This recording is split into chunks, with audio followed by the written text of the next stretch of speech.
An audiologist on LinkedIn asked me how to explain the difference between an Oticon Real 1 versus an Oticon Real 3 to a patient who's in an active lifestyle. The key takeaway is that when we're explaining technology to patients, we don't talk about features in the sense that we don't say it has X number of channels and that makes it better. We don't say that it has automatic noise reduction and that makes it better.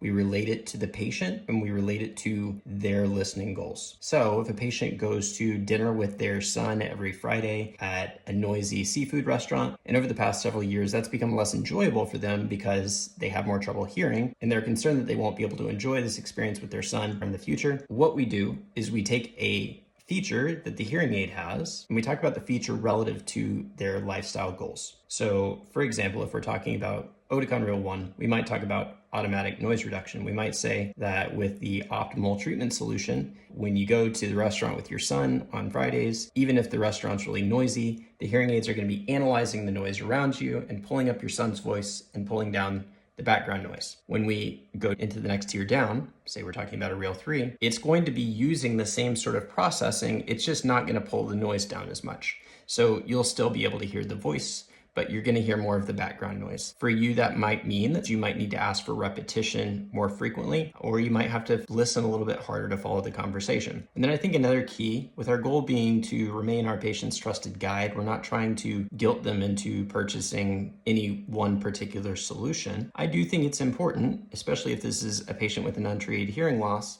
to make sure that they understand that regardless of the technology level that they go with, because we'll be taking them through a best practice treatment process, they're going to be hearing significantly better with any level of technology than they're hearing today. So it's really just a matter of how much the technology is going to support them when they get into those really challenging listening environments. When we do that, we leave the value decision up to the patient, and all we're doing is giving them the transparent information that's clear and simple to understand and related back to their needs and their goals so that they can make an informed decision. Hope that's helpful.